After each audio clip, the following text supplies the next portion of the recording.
Many of us are familiar with the names Beethoven, Brahms, Mozart. And these compositions are typically linked with the orchestra, who you will see here shortly. In the wind band world, our comparable names are John Philip Sousa, Vincent Persichetti, Julie Giroux, and Percy Grainger, to name a few. Our next work by Percy Grainger may require a little explanation, so I hope you'll give me a moment here in order to do that and set this up for you, because it is a very different piece. And I think there's a greater appreciation once we get to know a little bit of the background. In 1937, before the wind band became what it truly is today, and that was an effort started in the early 1950s, Percy Grainger was asked to write a serious band work for the American Bandmasters Association. That group is kind of looked at as the Hall of Fame, if you will, of band directors, composers, and other professionals in the wind band world. During this time, in the mid-30s, the wind band world was mostly known for playing marches, novelty pieces, and orchestral transcriptions.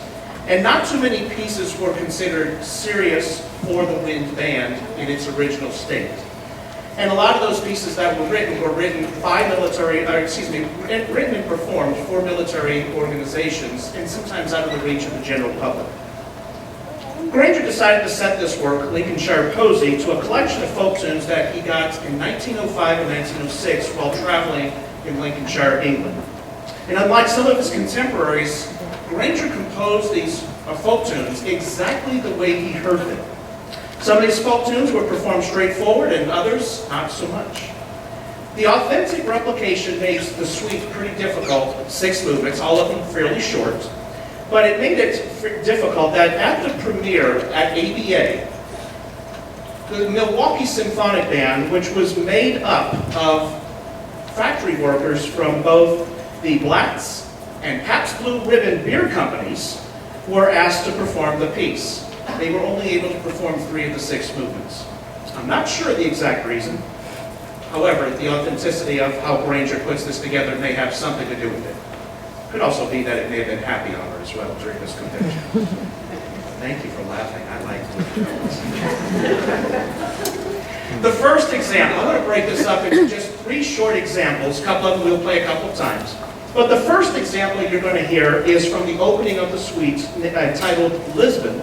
And it's a sailor song, and it's set forth in a very straightforward manner, primarily by our brass.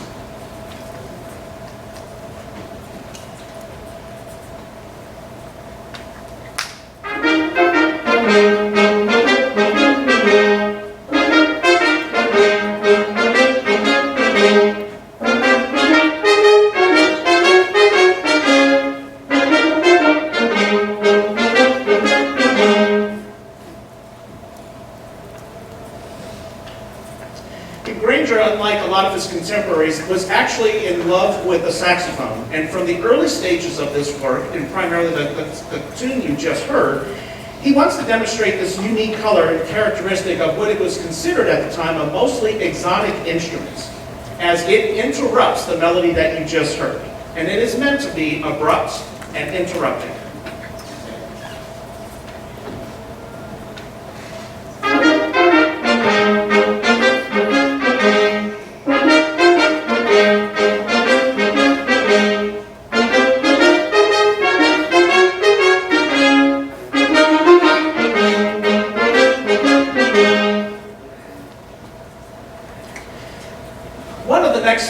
One of the three that was not performed in Milwaukee back in 1937 for the ABA convention comes from the fifth movement named Lord Melbourne, a war song. As I mentioned previously, Grainger set these tunes in music notation to replicate exactly what he heard. Not that short. There we go. The tune, Lord Melbourne, was sung by Englishman George Ray. And the setting in which Grainger got this recording was in a bar, and likely also during happy hour.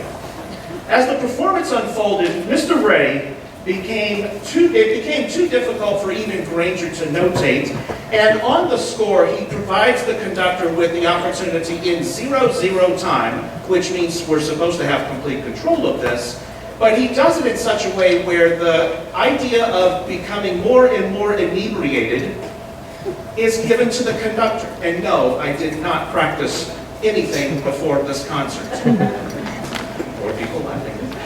Excellent. So, before we have the band just demonstrate that short excerpt, I thought you might like to hear Percy Grainger, a very talented and very prolific musician, demonstrate this for you.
They got a real kick out of that when I demonstrated it a few weeks ago with them and saying, here's how we have to do this, and it has to be very free, very open, and more intoxicating. I sure am not going to go do a breathalyzer test, but I sure hope we don't have anybody who's really practicing some research right now.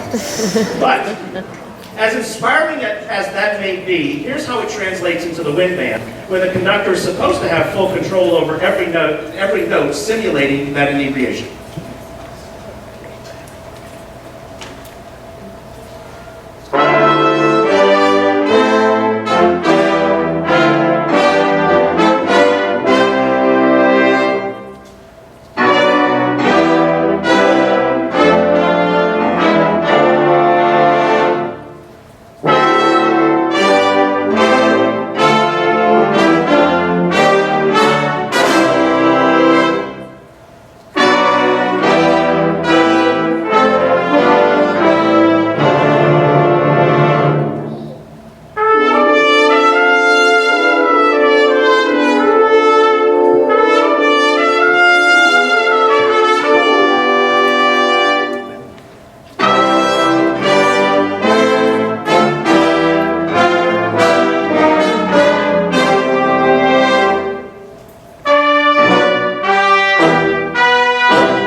And then finally, and yes, as you may think, we saved the very best for last.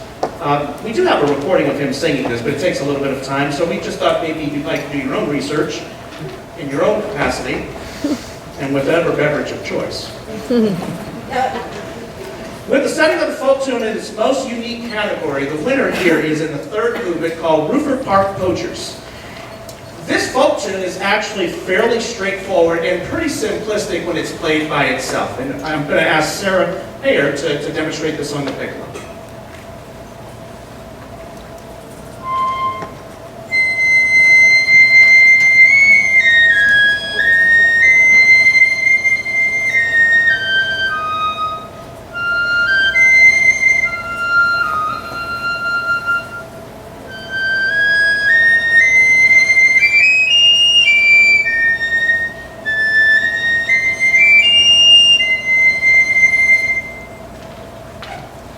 And for those of you all who are familiar with canons, you may be familiar with a tune by Pachelbel called Pachelbel Canon in D, or more appropriately, especially for those of us with young children, Row, Row, Row Your Boat. Not that the two are the same, but they're both canons. Both of them are fairly easy to listen to and also perform because there's a considerable amount of time before it gets interrupted. And in this demonstration, I'm going to just have the ensemble quartet play for you this canon, which is set with only 2 beats in between, or 1 full measure. After that, we're going to go ahead and play the entire suite for you. This is Grainger's Lincolnshire Posy. Here's what that quartet sounds like together when they're not together.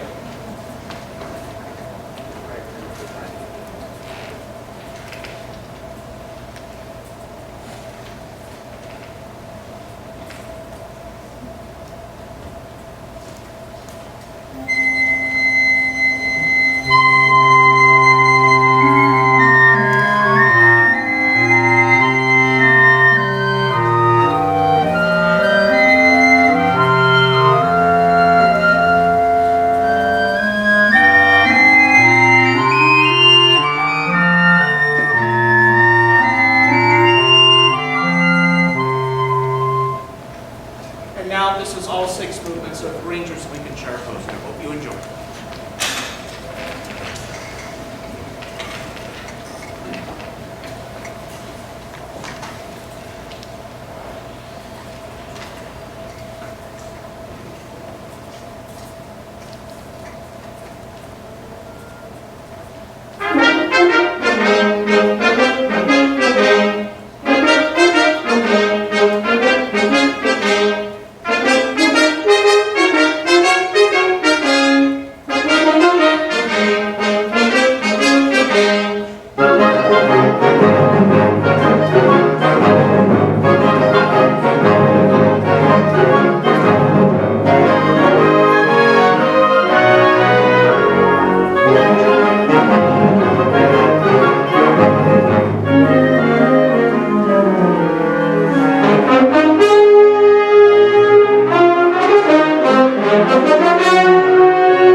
all for your attendance here this afternoon, and for those of you all joining us virtually. We will close out the Wind Ensemble's portion with a quick and fast and furious, that is not the title of the movie, but a Soviet-based movie on the book of the Gadfly. This is Spanish Dance by Dmitri Shostakovich. Hope you enjoy it.